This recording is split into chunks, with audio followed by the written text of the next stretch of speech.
ako. Kasabot ka niya. Hindi. Noong pa man ay alam mo ng plano sa akin ni Winston. Alam mo nang sa umpisa pa lamang ilolokohin lamang ko ng hayop mong kaibigan na yan. Pero nagkunwari kang wala kang alam. Pabayaan mo muna ako magpaliwanag. Eva... Bakit, Dom?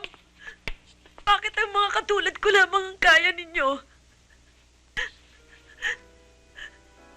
Kung sa bagay, alapok lamang ako. Kami ni Hana. At ang mga katulad namin ay tinatapakan, pinapalis at dinunduran. At kayo, nasa taas kayo. Sa ulap. Matayog kayo, kaya wala kayong kayang apihin kundi kaming mga nasa ibaba.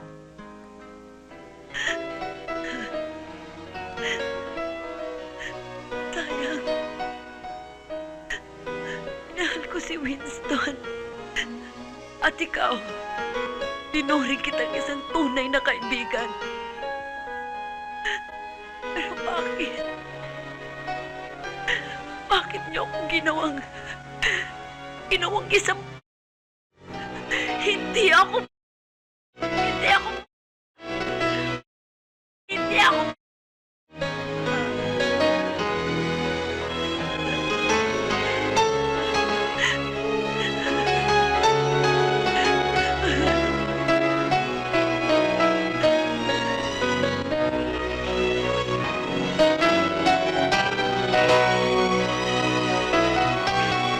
Umalis ka na.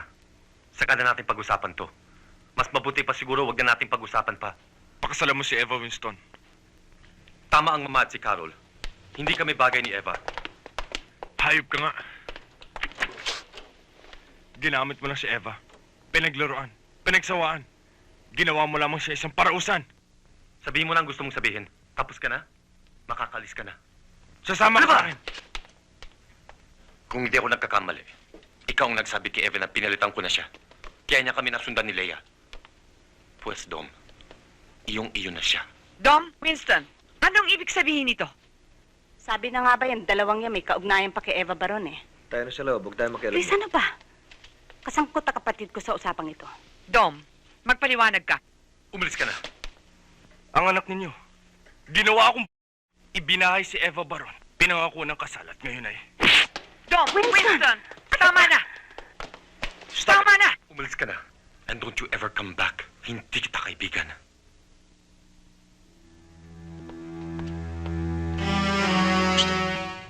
It's about time Sandra becomes my legitimate child.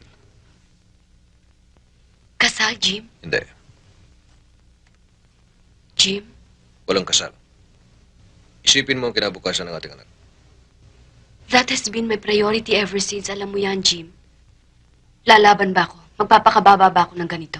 Kakainin ko ba ang aking pride kung hindi dahil sa aking anak? Anak mo, anak ko.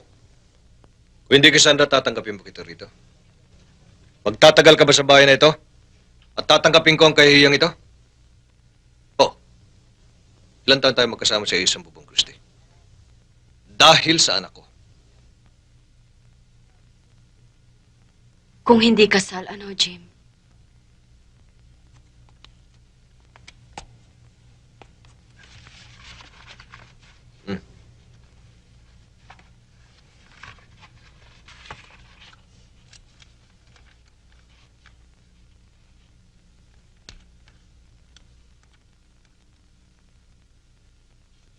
Jim, Madali intindihin ang dokumentong yan.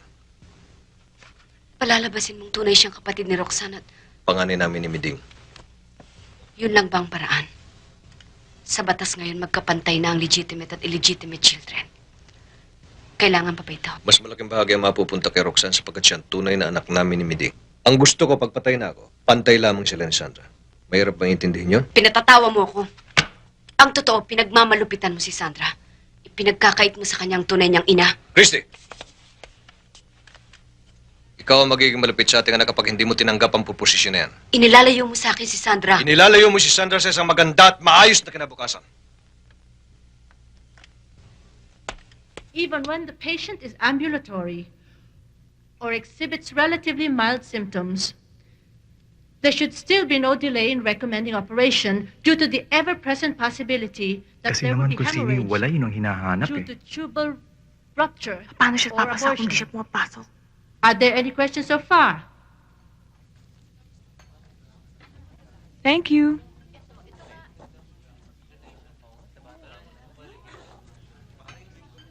Clarissa? Pwede ka bang makausap sandali? Mike, okay lang? Sure. Padre, sandali lang ha. Pare, please, sandali lang.